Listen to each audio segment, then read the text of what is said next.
Bueno, muy buenas tardes a todos los televidentes de la República. Nos encontramos acá con el fiscal del equipo especial Lavajato, José Domingo Pérez. Doctor, ¿cómo está? Muy buenas tardes y presto a las preguntas que tenga bien formularme.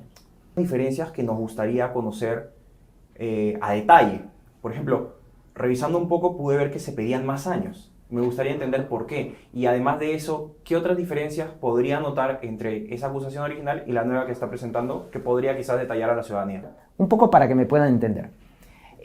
Nosotros estábamos en el juzgamiento del caso Cócteles. Ya habían declarado o estaban declarando testigos reafirmando los cargos que presentó la Fiscalía. Es decir, de que acá hubo personas a las cuales se les requirió sean falsos aportantes o dieran su identidad para que se presentaran como falsos aportantes para que el dinero que había recolectado los dirigentes del partido Fuerza Popular en la campaña del año 2011 y el año 2016 pudieran ingresar al sistema financiero y consecuentemente justificar sus actividades electorales. En eso hemos estado durante desde el mes de julio hasta inicios de este año.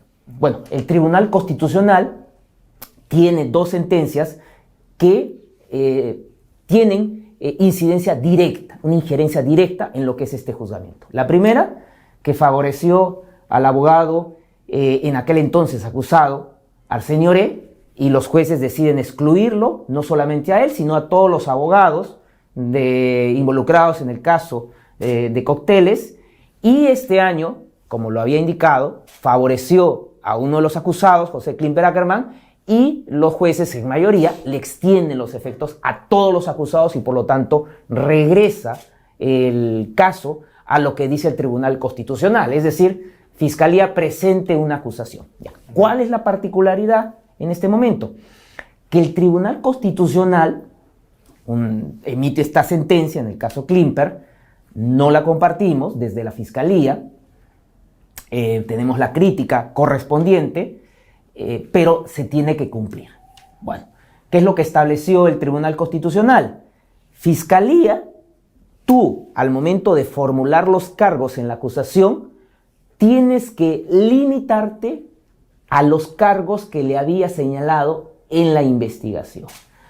Por lo tanto, ese trabajo, que es la acusación, que es la conclusión del trabajo de investigación, no lo puede realizar para el público. Cuando presentó la acusación anterior, señalábamos que era una conducta continua, es decir, dentro de la campaña 2011 a la campaña del año 2016. Yeah. Bueno, como el Tribunal Constitucional nos señala, ustedes no pueden hacer una lectura distinta a lo que ustedes establecieron en la investigación, entonces plasmamos lo que está en la investigación. ¿Y qué es lo que nosotros planteamos en la investigación? Bueno, la conducta fue en el año 2011, por lo tanto, la conducta del año 2016 se va a sumar con curso real, que es una cuestión eminentemente técnica jurídica. Entonces, es por eso que la pena termina siendo la de 35 años y no la anterior.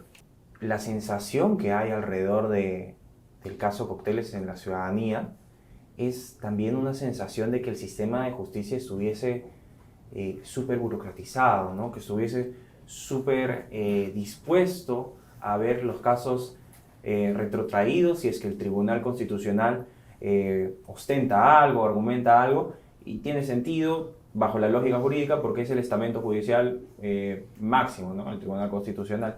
Pero también me pongo en su papel, ¿no?, de fiscal, y me gustaría entender si desde la Fiscalía, específicamente desde el equipo Lavajato que usted preside, han pensado en mecanismos para que esta nueva acusación no sufra de estos retiros, estos intentos de retrotraer la acusación y demás. El Poder Judicial tenga una actitud célere en el curso de lo que va a ser este proceso. Así ha ocurrido, porque en cuanto recibió la acusación, lo que hizo el juez fue anular las resoluciones que tenía que dictar una resolución como consecuencia de la sentencia del Tribunal Constitucional e inmediatamente corrió traslado de la acusación a todos los acusados. Entonces, saludamos que se haya corrido o se haya trasladado o se haya notificado la acusación, con lo cual ya se ha dado inicio a lo que viene a ser esta etapa del control propio de la acusación. Presentó esta nueva acusación fue el 2 de julio. Exacto. Correcto. Y el mismo 2 de julio recién se retrotraía la investigación. Entonces, me parece, o primero se presentó una nueva acusación y después se retrotraía la investigación. ¿No habría ahí como que una especie de lapsus de tiempo, por decirlo así, una incongruencia temporal? No sé, no, porque entiendo que el proceso normalmente es que primero se retrotrae y luego se presenta la nueva acusación. ¿Por qué se dio, digamos, cambiando el orden de los factores? Bueno, porque el Tribunal Constitucional cambió el orden de los factores de lo que es un proceso penal usual. Es decir, para que una persona haya podido acceder a la justicia constitucional, lo que debió esperar el Tribunal Constitucional es que el proceso penal en sí concluya para accionar ya la vía constitucional, es decir, de la vía ordinaria a la vía constitucional. Sin embargo, en pleno desarrollo del juzgamiento, el Tribunal Constitucional decide de que se anule el juzgamiento en curso, se retrotraiga a la etapa de la presentación de la acusación y acá le doy respuesta a su pregunta.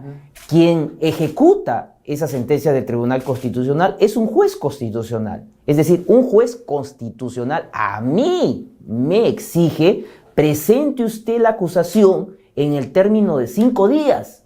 A mí no me exige el juez penal, el juez que, según lo que usted me pregunta, es el que luego anula las resoluciones judiciales del proceso anterior. A mí me exige el juez constitucional en el plazo de 5 días. ¿Sabe qué pasó en el plazo de esos 5 días?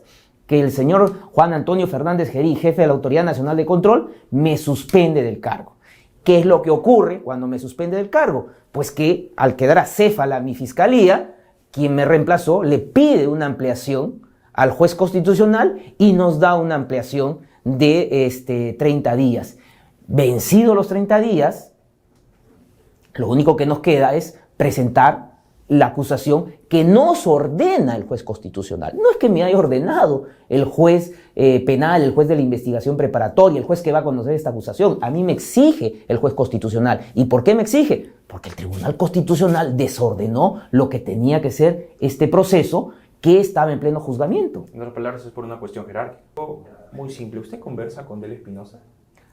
No, porque dentro de la estructura jerárquica, quien tendría, digamos, la obligación de sostener reuniones de trabajo como consecuencia de la labor que realizamos es el fiscal coordinador, que es el fiscal superior Rafael Vela. Claro. No le puedo informar si es que existe algún nivel de conversación, coordinación entre la fiscal de la Nación y el fiscal Rafael Vela, pero sí hubo un diálogo previo a una conferencia de prensa que se llevó a cabo en las instalaciones principales del Ministerio Público. Hay una declaración que dio Delia Espinosa, no sé si vio la entrevista que tuvo con el señor César Hildebrand este lunes, que quería leerle. A Hildebrand le pregunto un poco sobre la defensa que ejecutan a los fiscales Lavajato, una pregunta similar a la que le hacía yo, y Delia responde, ¿no? A nivel institucional no se puede hablar de temas personales. Hay muchos abogados fiscales honorables que hacen su defensa a través de sus abogados. Ella dice que la mejor defensa de un fiscal es los logros que cosecha, entre otras cosas. La fiscal dijo que solo pueden hablar de casos institucionales y que sería el detalle con usted, porque lo preguntaba alrededor de su figura, que usted habla de temas personales. Particularmente usted, doctor, ¿tiene alguna observación sobre esas declaraciones? Mire, lamentablemente las escuché en directo. Estaba escuchando el programa del señor Hildebrand. Me parecieron que no eran las más acertadas de parte de la señora fiscal de la Nación, porque si a mí me terruquean, me insultan, me agreden, van a mi casa a afectar la tranquilidad de mi familia, de los vecinos, me abren procesos disciplinarios, penales, de manera arbitraria, para afectar la tranquilidad que tengo que tener en la labor que vengo realizando, es como consecuencia de investigar el caso Cócteles, de investigar el caso Metro de Lima, de ser parte de este grupo que forma el equipo Lavajato. Nuevamente, si no entendemos que las estructuras criminales investigadas lo que buscan es destruir al fiscal, no podemos realizar un trabajo eficaz en relación a esta clase de casos. Lamentablemente, la señora fiscal de la Nación hace una afirmación que no me pareció la más acertada, porque cada una de estas investigaciones que tengo parten o de alguna decisión de iniciativa propia del señor Fernández Gerí y su estructura de la Autoridad Nacional de Control, o alguna persona que tiene una vinculación con el partido aprista y antes con el partido Fuerza Popular. Es decir, no son denuncias que han salido de la libre voluntad de cualquier ciudadano, sino que han sido orquestadas por alguna persona con algún interés de afectar las investigaciones del caso Lava Jato y que se han traducido o en una queja, o en una denuncia, o en una campaña en medios de desinformación, que no solamente me afectan a mí, le afectan al fiscal Rafael Vela, afectan a la fiscal Marita Barreto, afectan a la fiscal Villar, que está investigando o ha acusado en el caso de la familia Wong y está en pleno control de acusación, afecta al juez Richard Concepción, que conoce mucho de los casos emblemáticos, afecta al juez Chávez Tamariz, que conoce mucho de estos casos. Es decir, lamentablemente con estas afirmaciones pareciera que hay mucha tolerancia a no entender de que hay medios que informan, pero hay medios que son instrumentalizados para socavar y afectar las investigaciones. El trabajo que se realiza en la Fiscalía, ¿cómo observó esa disputa? ¿Considera usted que, por ejemplo, el llamado a que se restablezca una fiscal, que a la par había una fiscal que señalaba con argumentos que no debía ser despojada de su puesto, también es una evidencia de un fracaso dentro de la estructura institucional peruana? A ver, yo no puedo estar de acuerdo en el retorno de la señora Benavides a la Fiscalía de la Nación. ¿Por qué?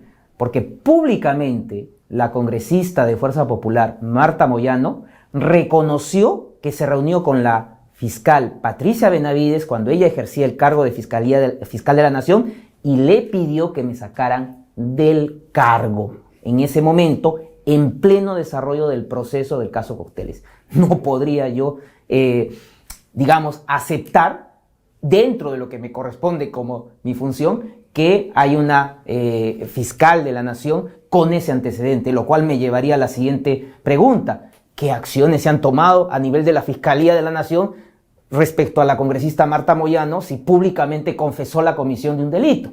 Es decir, la interferencia en la independencia del Ministerio Público. Bueno, a su pregunta, queda claro de que se ha vivido una situación de incertidumbre, se ha vivido una situación de crisis. ¿De resquebrajo institucional?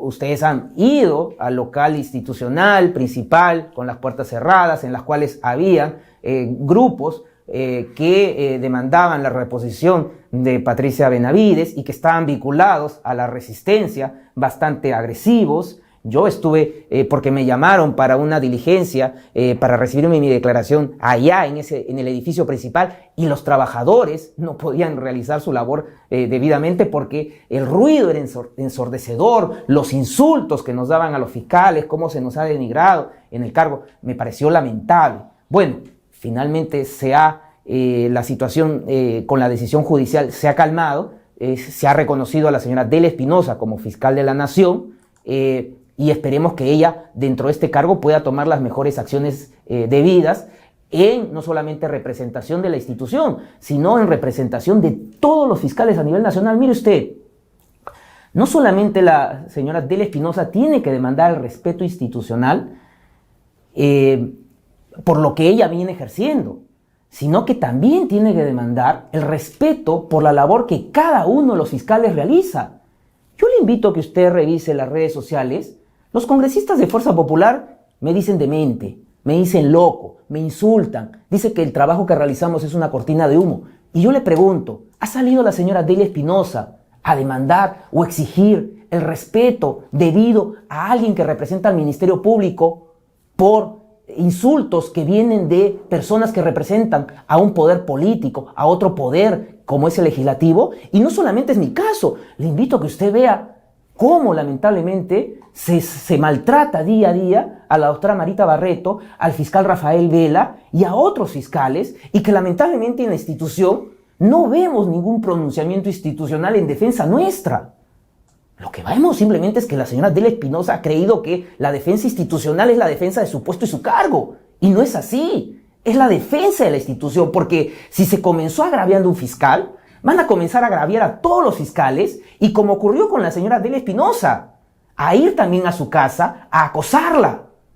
Eso ocurrió con nosotros. Y cuando le demandamos a la señora Espinosa, a la señora Adela Espinosa, eso nos está afectando, eso está ocurriendo, lamentablemente no recibimos respuesta. Ahora que le ha ocurrido a ella, ahora ella reconoce que hay medios que desinforman, medios que le hacen daño al país, medios que instrumentalizan la función de informar para afectar las investigaciones. Bueno, ya la fiscal de la Nación conoce esa realidad que nosotros la venimos sufriendo desde hace bastante tiempo. Ahora mismo hay una propuesta del congresista Alejandro Muñante, por ejemplo, que es de una de esas bancadas que no le es muy afín, para declarar en emergencia a la Fiscalía. Su bancada, como le digo, parece hacerle coro, ¿no? ¿Qué ha opinado de ese proyecto de ley? Bueno, hay que tener en cuenta de que el congresista al que usted hace referencia preside una comisión que está investigando la labor que se ha realizado a nivel del equipo Lava-Jato, es decir, la suscripción del acuerdo de colaboración con la empresa Odebrecht. Y es una clara manifestación de interferencia a la independencia y autonomía de una institución del sistema de justicia, como es el Ministerio Público, y que lamentablemente están asistiendo a esa comisión diversas autoridades, entre fiscales, que le están rindiendo cuentas a los políticos sobre la actuación que adquirió cosa juzgada judicial. Es decir, lo que fue llevado al ámbito del Poder Judicial y que fue sentenciado, porque hay una sentencia que aprueba ese acuerdo de colaboración eficaz, usted puede ver a fiscales rindiéndole cuentas a los políticos. Y que eso, lamentablemente, antes no se veía, pero que al día de hoy ello está ocurriendo.